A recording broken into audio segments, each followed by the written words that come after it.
एक देश की जनता को एहसास हो रहा है कि पावर तो तुम्हारे पास ठुल्लू थी ही नहीं। This is a issue of a woman. This can happen with your sister. This can happen with your wife. This can happen with your mother.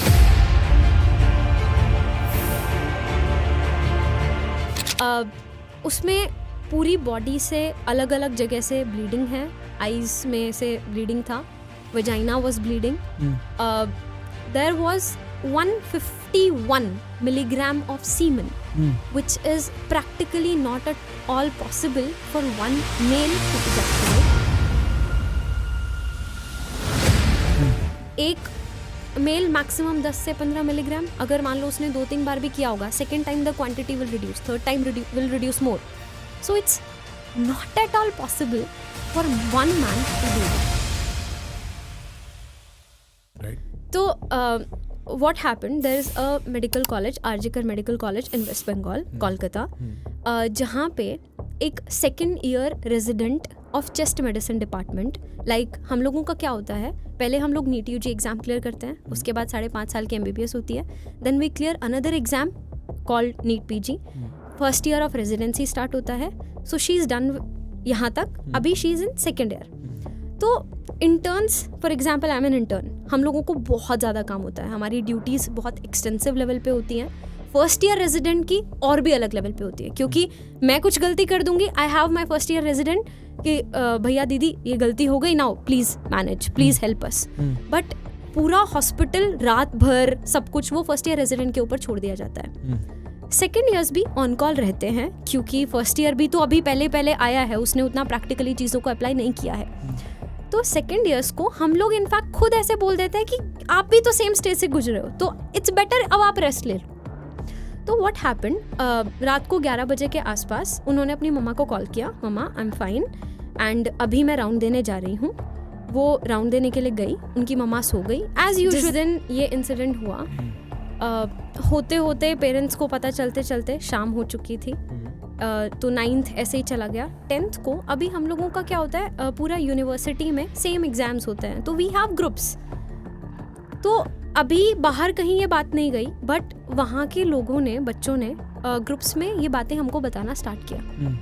Then हमने सोचा यार पूरा कॉलेज डिस्कशन स्टार्ट हुआ कि this is something very serious. And जैसे चीज़ों को convey किया जा रहा है, जो मामला है वो नहीं दिखाया जा रहा, कुछ और दिखाया जा रहा है. तो हमको अपना स्टैंड लेना पड़ेगा.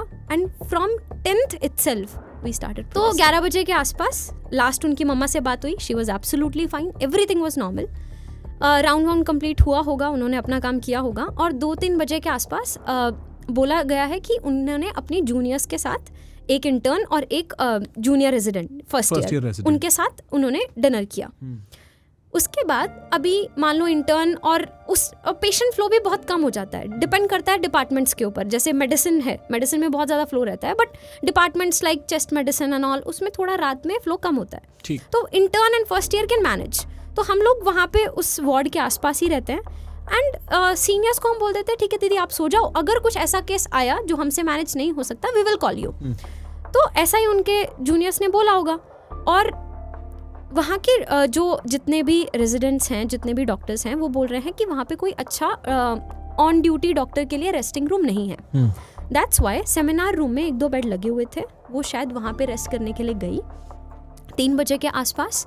After the dinner everything was fine. उसके बाद रात को कोई पेशेंट नहीं आया होगा, कोई उनके पास नहीं गया. सुबह जब राउंड देना होता है, अभी हम लोगों के एड डेज चलते हैं. Ad days means admission days. तो एडमिशन डेज का मतलब है कि आज पूरा दिन जो भी पेशेंट आएगा that will be admitted under our unit. और उसके बाद उसका पूरे हफ्ते हमको ही राउंड्स देने हैं, हमको ही ध्यान रखना है, और कोई दूसरी यूनिट का डॉक्टर उससे पूछेगा भी नहीं आपके साथ क्या प्रॉब्लम है. तो एड डे बहुत बिजी होता है. पोस्ट एड डे में भी बहुत बिजी रहता है, क्योंकि जितने भी पेशेंट्स कल मैंने एडमिट किए अभी वो स्टेबल नहीं है, तो उनके ऊपर राउंड्स पहले हम देंगे, फिर हमारे 2nd-3rd ईयर्स आएंगे रेजिडेंट्स, वो देंगे, फिर प्रोफेसर्स आएंगे, वो राउंड्स देंगे. तो पोस्ट एड डे भी बहुत लंबा चलता है. तो मॉर्निंग में जब पोस्ट एड डे स्टार्ट हुआ होगा, उनके वहाँ पे जो जूनियर्स हैं फर्स्ट ईयर इंटर्न्स, उनमें से कोई लोग गए एंड दे सॉ हर, और फटाफट उन्होंने शायद बुलाया होगा किसी को। जैसे ही अथॉरिटीज़ वहाँ पे आई, वहाँ के जितने भी कॉलेज के लोग हैं उनका कहना है कि शुरू में एक रूमर फैला, पेरेंट्स को भी यही कन्वे किया गया कि इट्स अ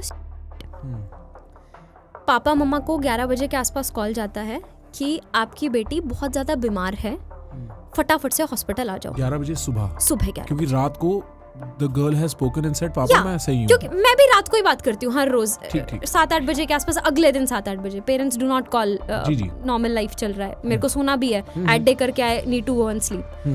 तो पेरेंट्स का नहीं कॉल गया होगा। Anyways she was not living in hostel, वो डेली अप डाउन करती थी। तो 11-11:30 बजे के आसपास पेरेंट्स के पास कॉल जाता है कि आपकी बेटी बहुत ज़्यादा बीमार है, प्लीज़ फटाफट से हॉस्पिटल आ जाओ। व्हाट टाइम इज, जो जूनियर्स और इंटर्न्स उनको कब पहली बार डिस्कवर करते हैं, व्हाट टाइम? उसका कोई क्लियरली उसका कोई clear answer जवाब नहीं दे रहा है। ठीक 11 बजे पेरेंट्स को फोन जाता है। पेरेंट्स को फोन जाता है, दैट्स व्हाट पेरेंट्स टोल्ड।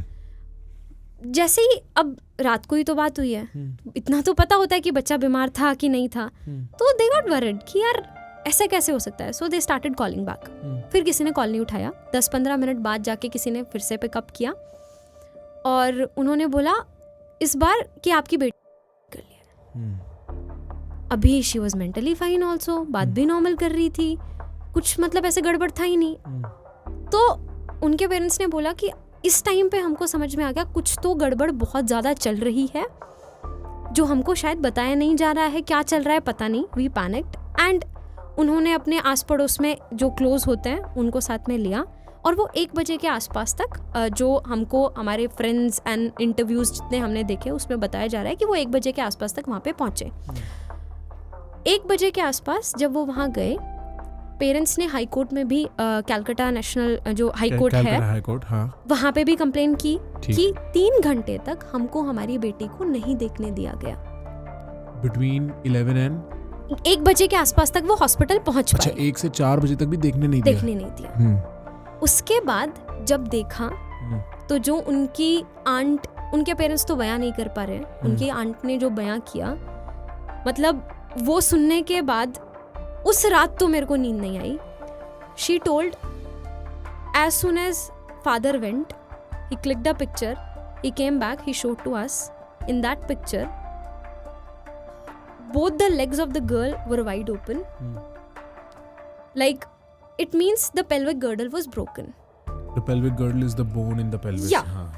ऊला कहते हैं जिसको ना? Yeah. Right, हाँ। तो दोनों एकदम ऐसे खुले हैं, राइट एंगल के ऊपर पैर हैं, पूरी बॉडी पे खून निकल रहा है, आंखों में चश्मे के वो गड़े हुए हैं बिल्कुल, वहां से खून निकल रहा है।